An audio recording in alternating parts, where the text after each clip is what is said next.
Mortal Kombat 2 is the sequel to 2021's Mortal Kombat and follows actor and stuntman Johnny Cage as he is recruited to fight in the Mortal Kombat tournament to stop Shao Kahn, Lord of Outworld, from invading and conquering Earthrealm. Thanks for clicking on the video. I'm Josh and this will be a spoiler-free review. Now, with that out of the way, let's start the rundown. The technical side of the film is great, and where the film is truly able to shine as an action blockbuster. The fight scenes are great, with them being just as dynamic and fluid as the first film, and they all make great use of the characters' abilities. The fatalities as well are also just as violent as the first, and used sparingly enough where they are all just as impactful as one another. These are only enhanced by the great cinematography, with a lot more wider shots used than the first film, which really helps to make the action breathe, and just makes it feel more in line with the games as well. The techno-inspired score is also quite good, with it really matching the more campy tone of the film, and just making it all the better. The production and costume design as well are also great, with it being quite true to the looks in the games, while still being its own unique take, which not only helps to set it apart as an adaptation, but also stay true to the core of the games as well. However, the one big flaw is the film CGI, with a lot of times looking quite janky and off-putting, especially with some of the backdrops, where it is quite obvious that it's green screen, which can take you out of the film at times. The writing is okay, and definitely the weakest part of the film. The story is a big improvement over the first, with focusing on the actual tournament this time around, which just makes for a more focused story and a much more enjoyable watch. The film also does a much better job of focusing on the mythology and lore of the games, which just makes it a more faithful adaptation and gives more depth into the world as well.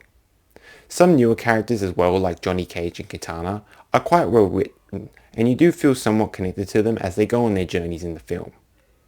The dialogue is also a lot more witty and at times cheesy, which definitely makes it a more funnier film than the first, and makes it much more enjoyable as well. However, the writing isn't without its flaws. Although the focus on the tournament is a lot better, the story that happens outside of it is quite shallow and doesn't have much substance to it. Some newer characters and some characters from the first film also have little depth to them, which makes them feel more like set decoration rather than proper characters. The film also moves at quite a fast pace as well, which leaves little room for character development or substantial story development as well. Hey there, quick pause. If you're enjoying the video and want to see more, if you haven't done so already, make sure to hit that subscribe button so you can stay up to date with all my latest videos. Thank you, and now let's get back to the video.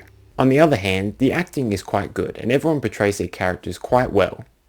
Karl Urban as Johnny Cage is great, with him being able to deliver that cocky, charismatic, and humorous personality that Johnny is known for, and is really able to make the film a whole lot more enjoyable. Adeline Rudolph as Katana is also great, with her performance helping to emotionally ground the film and stand out as the heart of the film as well. Josh Lawson as Kano is once again the standout of the film, with his delightfully unhinged and quick-witted humour really helping with the comedy of the film, and also making the film so much more humorous. The chemistry as well between the actors also shows in the film, with their interactions being a lot more genuine and also humorous compared to the first, which really shows how they were leaning into the more campy nature of the film as well. Now for the rating. Mortal Kombat 2 is an okay film, with some great action scenes and fatalities enhanced by a great score and cinematography. The production and costume design are also great, being quite accurate yet unique from the games. The focus on the tournament and some great new characters also make the film a much more enjoyable watch, and is only enhanced by the great acting from the cast. However, the thin plot and characters, the fast pace, and the obvious CGI in some parts drag the film down for me quite a bit. However, it definitely still makes it the best Mortal Kombat film we've had thus far. This leads me to give the film a rating of 3 out of 5 stars. Thanks for watching. If you enjoyed the video, don't forget to like, comment and share. Also don't forget to subscribe and turn on the notification bell so you don't miss a single upload from the channel. And as always, I'll see you on the next rundown.